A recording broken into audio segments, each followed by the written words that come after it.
وہ صلح جو حرام کو حلال کر دے اور حلال کو حرام کر دے، ایسی صلح کروانا جائز نہیں ہے۔ اب یہ دیکھو صلح بھی کروا رہے ہوتے ہیں بعض لوگ، بھی ہم تو صلح کرواتے ہیں، صلح رب کو پسند ہے۔ اب یہ نہیں پتا کہ کس موقع پر صلح کروا، جس صلح میں شریعت کی نافرمانی ہو رہی ہو، جس صلح کے اندر اللہ کے دین کی پامالی کی جا رہی ہو، شریعت کی حدوں کو توڑا جا رہا ہو، ایسی صلح کروانے کی اجازت نہیں ہے۔ اب آپ سوچیں گے کہ بھئی ایسی کون سی صلح ہے کہ جو اللہ اور اس کے رسول کو ناراض کروانے والی ہے؟ ہمارے معاشرے میں بڑی تیزی سے یہ پھیلتی جا رہی ہے۔ مثال کے طور پہ ایک بندے نے اپنی بیوی کو 3 طلاقیں دے دی، 3 طلاقیں دینے کے بعد اب وہ بیوی اس کے اوپر حرام ہو گئی، تو اب کیا کرتے ہیں، برادری کے بڑے بڑے جمع ہوئے ہی ہم نے ان کے درمیان صلح کروا دی۔ بھئی ایسی صلح کی تو اجازت ہی نہیں ہے، تو آپ صلح وہ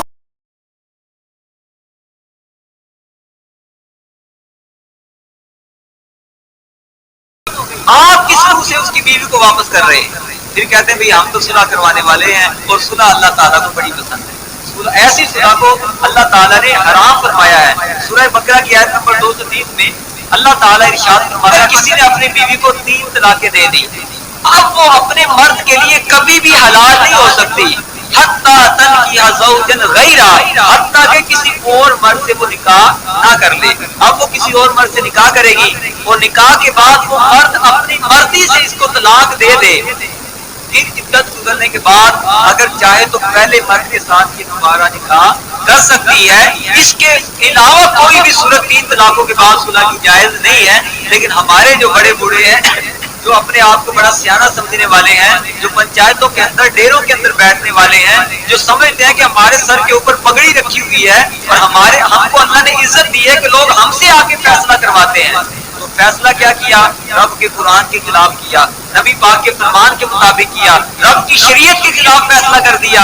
تو ایسی صلح شریعت کے اندر جائز نہیں جس میں اللہ تعالیٰ کی حدوں کو توڑا جائے۔ اور دوسری ایک صورت کیا ہے، ایک بندے کی 2 بیویاں ہیں، اس نے 2 شادیاں کی ہوئی ہیں، ایک بیوی کے ساتھ اس کا جھگڑا ہو گیا، اب اس کی صلح کروانے کے لیے 2-4 بندے جمع ہوئے اور جمع ہو کر اس کو کہنے لگے کہ آج کے بعد تم نے فلاں دوسری بیوی کے پاس نہیں جانا، تمہاری پہلی بیوی کے ساتھ ہم صلح کرواتے ہیں۔